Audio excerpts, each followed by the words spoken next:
यशोमती मैया के नंद लाला।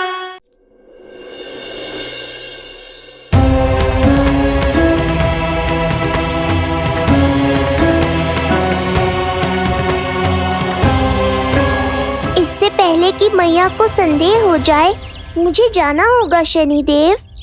प्रभु, कृपया अपने विराट रूप के दर्शन दीजिए।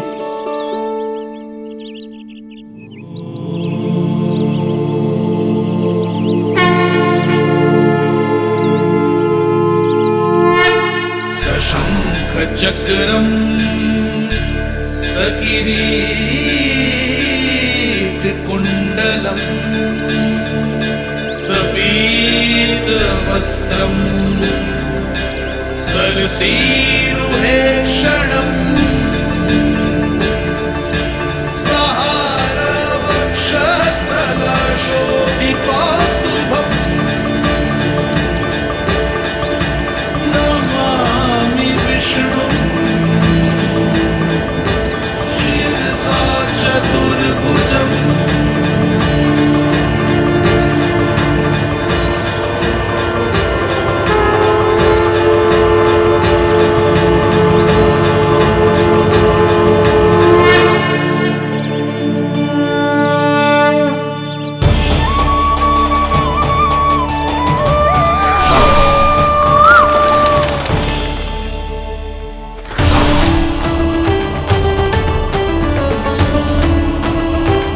हे श्री हरि, मुझे पंछी की छाया।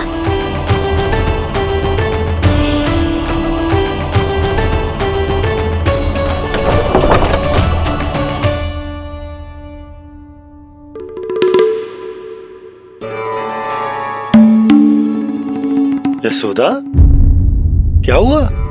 क्या देख रही हो? क्षण भर को लगो जैसे लल्ला की ना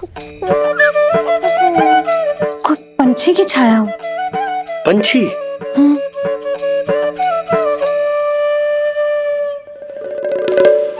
अब ना, मुझे तो लग रहा है जो गिलहरी की छाया।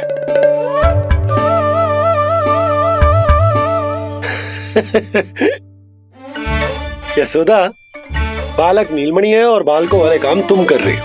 अरे प्रकाश और छाया से खेलने का काम लल्ला के लिए छोड़ दो। अरे परंतु ये देखो, झरोका खुलो है, ठंडी बयार चल रही है, लल्ला को ठंड लग जाएगी। बंद करो, जाओ। हाँ हाँ हाँ लल्ला, ए लल्ला।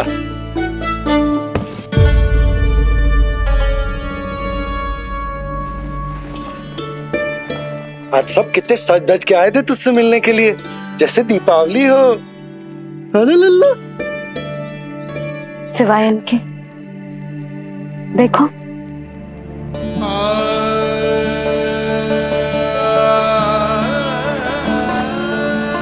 जब से चिच्ची मथुरा से लौटी है, इनका सजना सवरना सब छूट गया है।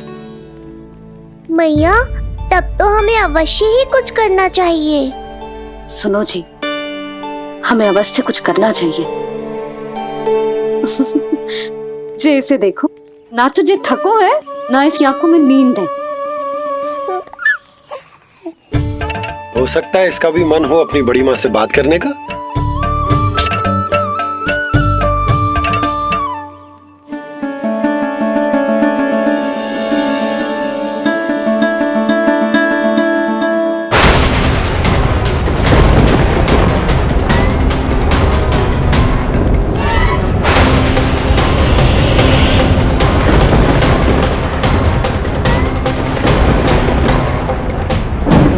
अरे लल्ला, डरने की क्या बात है?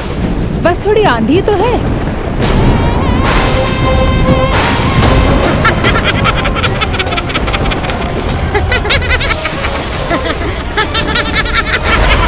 लल्ला, लल्ला, लल्ला, लल्ला।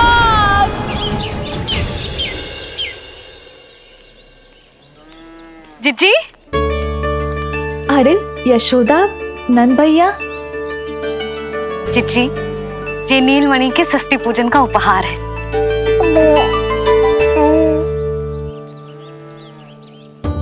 यशोदा, नंद भैया, मैं आप दोनों की भावनाओं का सम्मान करती हूँ। आप दोनों को तो पता है मेरे हृदय में नीलमणि के प्रति अत्यधिक प्रेम है।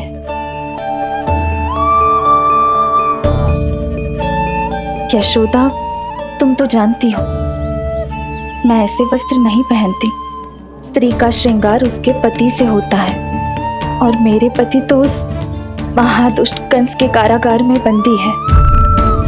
ऐसे में इस रास रंग का झूठा दिखावा कैसे करूं नंद भैया? अभी समय नहीं हुआ है, इसीलिए विवश हूँ। पर आपका दुख मैं भली भांति समझता हूँ बड़ी माँ। दिन रात ये भय लगा रहता है कि कभी भी उस कंस के सैनिक आएंगे और मेरे पुत्र को मुझसे दूर ले जाएंगे। इस आशंका में मैंने उसका बालपन भी खो दिया है। उस नन्हे से बालक को 4 दीवारों के भीतर बंद करके रखा है मैंने। थोड़ी देर और, बस तेरे बाबा अब भी आते ही होंगे।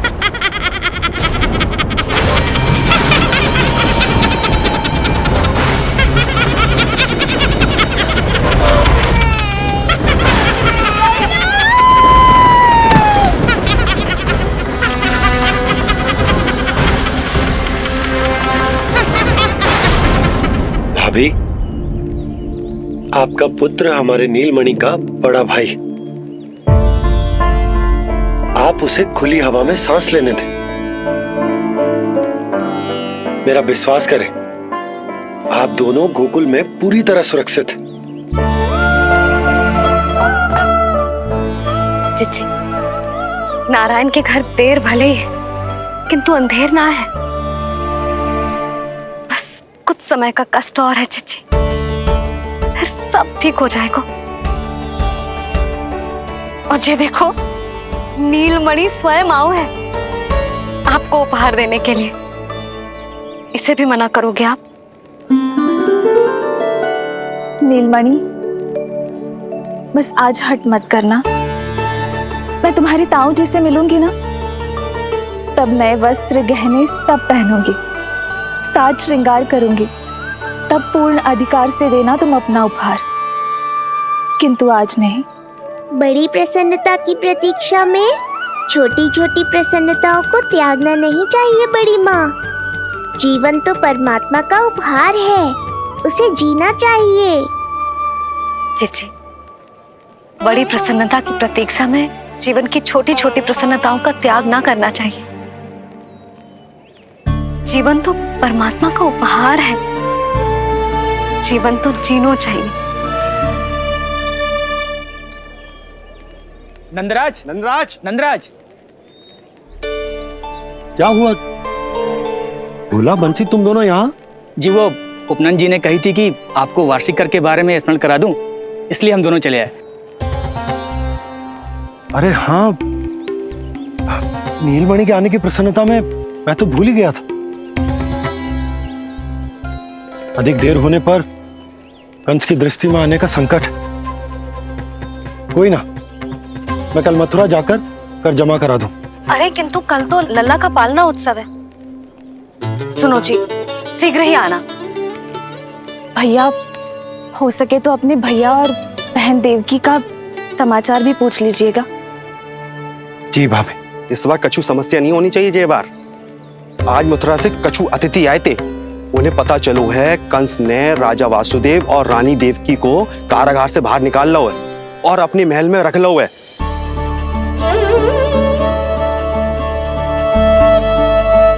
ये तो अत्यंत शुभ समाचार है।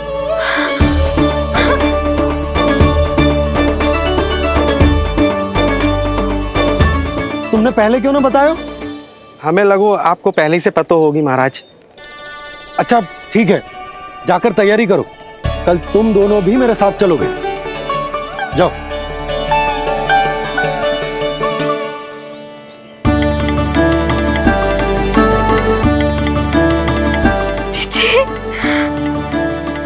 भाभी, यशोदा ने कहा था ना कि नारायण के घर देर अवश्य है, परंतु अंधेर ना है।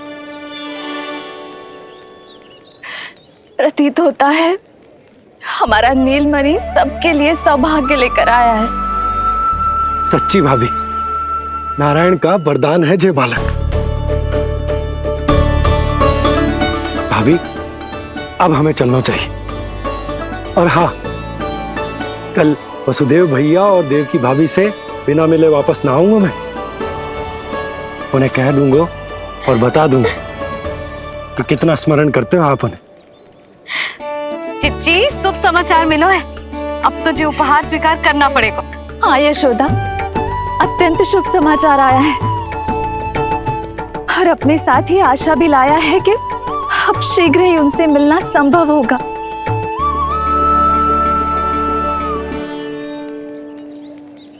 तुमने सत्य कहा था यशोदा, जीवन जीना चाहिए। मैं भी जीऊंगी, छोटी छोटी प्रसन्नताओं को मनाऊंगी, अपना ध्यान रखूंगी, फिर से सजूंगी, संवरूंगी। अब जब वो मुझसे मिलने आएंगे, उनका स्वागत करूंगी। उन्हें वैसे ही मिलूंगी जैसे उन्हें छोड़कर आई थी। मैं आपको आपके दुख से मुक्ति दिलाऊंगा। बस कुछ समय तक और प्रतीक्षा कर लीजिए बड़ी माँ।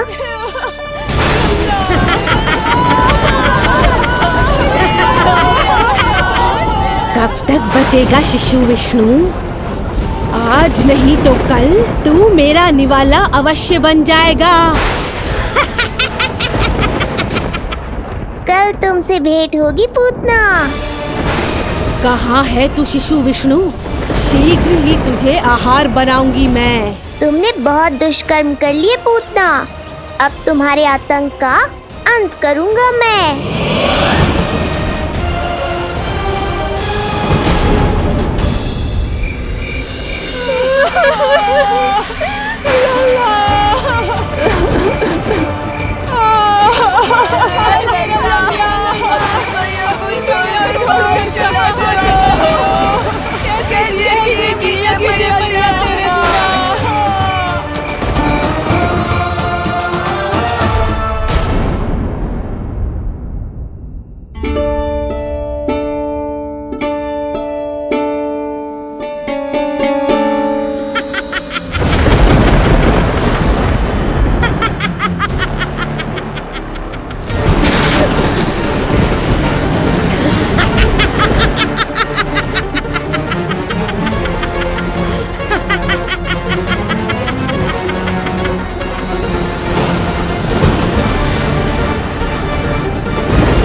चिंता क्यों करती हो मैया?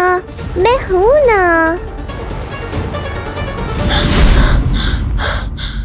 नेत्र खुले रहे तो मैया पक्का घबरा जाएंगी। यशोदा, क्या हुआ? अरे बोलो ना, कोई बुरा सपना देखो। ना, स्वप्न तो ना था, किंतु मेरा मन बहुत घबरा रहा है। ऐसा लगो जैसे नीलमणि को कुछ। ये देखो, नीलमणि तो शांति से सो रहा है। तुम ना व्यर्थ ही व्याकुल हो रही। बाबा सही कह रहे हैं मैया, कुछ नहीं होगा मुझे। सुबह होने में अभी समय है। व्यर्थ की चिंता को झटक सो जाओ। अच्छा, ऐसे कैसे झटक दूं चिंता? नींद अचानक खुलो है मेरी। इसका अर्थ है अवश्य ही कोई बुरी दृष्टि है मेरे लल्ला पर।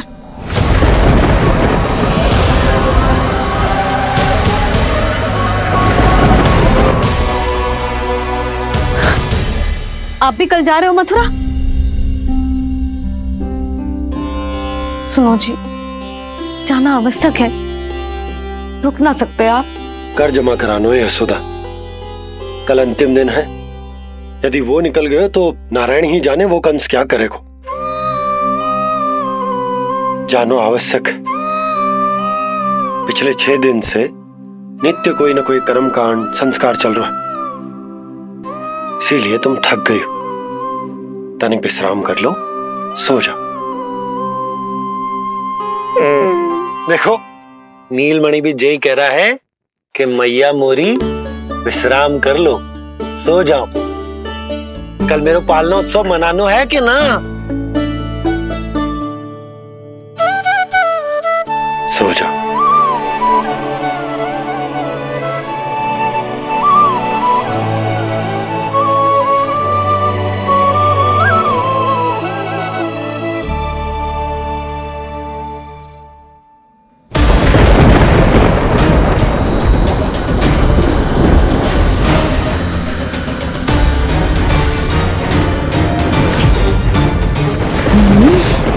शिशु की गंध। पर अब तो भूख भी मिट गई है। एक रात का समय बचा है बालक, जी ले। कल सूर्य की पहली किरण के साथ अंतिम सांस लेगा तू।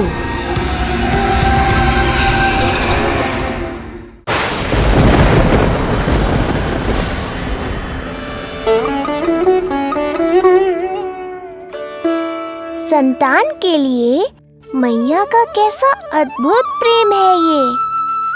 पूतना की छाया से ही इन्हें आने वाले संकट का आभास हो गया।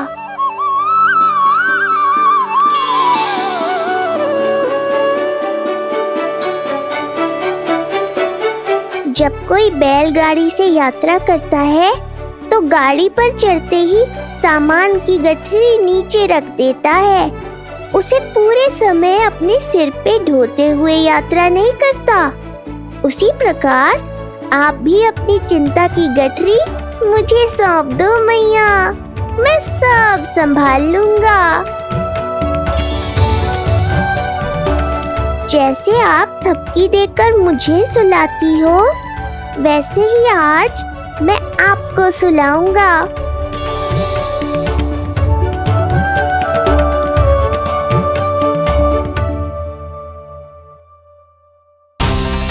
वचन देता हूँ मैया, जिसने आज आपकी निद्रा भंग की है, कल उसे चिर निद्रा में सुला दूंगा मैं।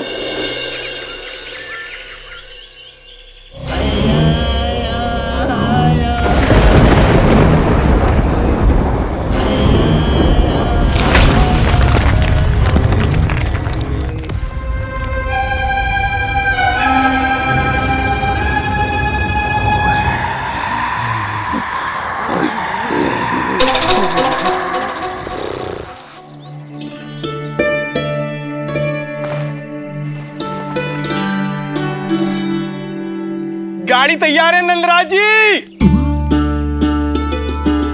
उपहार और मिठाइयाँ तो ठीक है, किंतु भोजन रखो है कि ना? हाँ भाभी, रख दियो है। और भोजन ऊपर रखो है कि मिठाई? भोजन ऊपर रखो है भाभी। मुझे लगो ही था, अब मिठाइयाँ पिचक जाएंगी ना? हाँ भाभी, तो अभी मिठाइयाँ ऊपर रख देते हैं। क्या होगा बंसी भैया, फिर मिठाइयों का रस भोजन में चला जाएगा ना?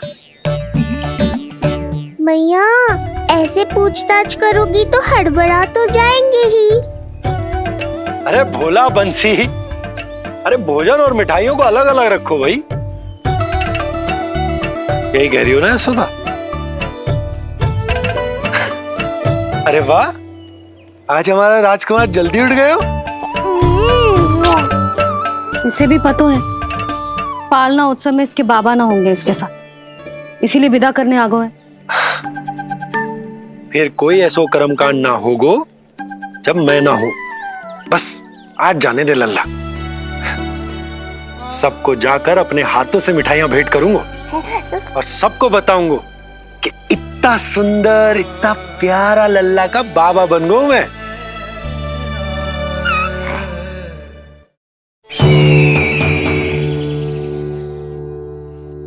भैया के अत्याचारों की कोई सीमा ही नहीं। हमारे पुत्र को ढूंढने के लिए अब उन्होंने पूतना को आदेश दिया है। वो केवल महाभयंकर ही नहीं बल्कि मायावी भी है। हमें किसी भी प्रकार से ये सूचना गोकुल भिजवानी होगी। सत्य कह रही हो देवकी, मुझे भाई नंद को किसी भी तरह सावधान करना ही होगा, किंतु कैसे? हमारे लल्ला के बारे में जानकर सबसे अधिक कौन प्रसन्न होगा पता है? वसुदेव भैया। सत्य कहा आपने।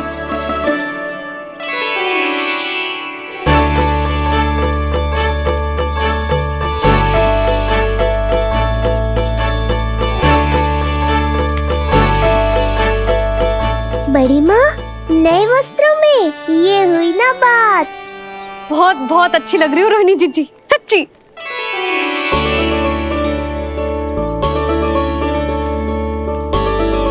आपने जीवन में फिर से रुचि लेना आरंभ कर दियो है, ये जानकर वसुदेव भैया की प्रसन्नता दुगनी हो जाएगी। ये उनके लिए मेरे हाथों से बनाए पेड़े मथुरा के पेड़ों से भी अधिक प्रिय है उन्हें। और ये देवकी के नवजात कन्या के लिए कहिएगा केवल वस्त्र नहीं है, अपना आशीर्वाद भेजा है मैंने। सच में यशोदा, नीलमणि एक आशा का दूत बनकर आया है मेरे जीवन में। नंद भैया, उनसे ये भी कहिएगा कि मैं और उनका पुत्र हम दोनों ही यहाँ कुशल से हैं। अगर ईश्वर ने चाहा तो शीघ्र ही उनसे मिलना संभव होगा। वसुदेव भैया और देवकी भाभी से बहुत सारी बातें करनी, यदि विलंब हो जाए तो चिंता मत कर। जाने से पहले लल्ला को हृदय से तो लगा लो।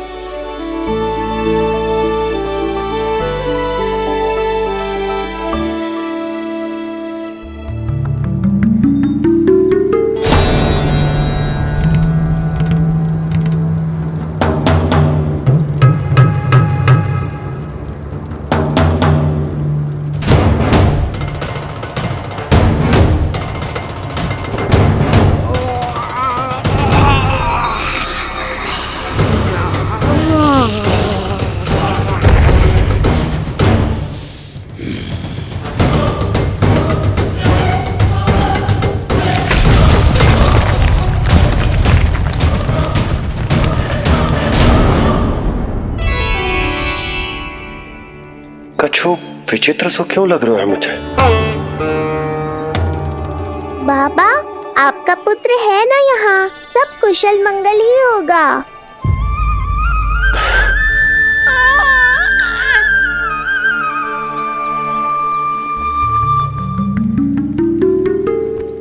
चलता हूँ।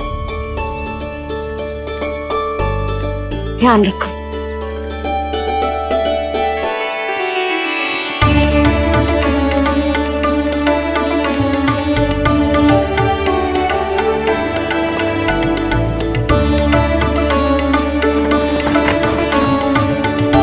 जय राम जी की। जय राम जी की।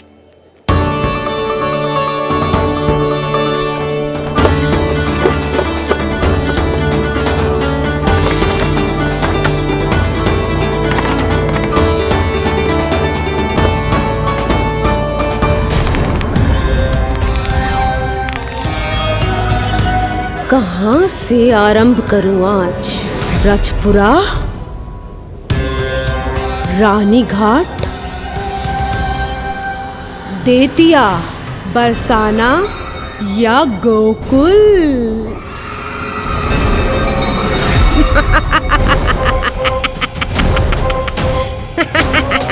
यही तो चाहता था मैं कि तुम यहाँ आओ।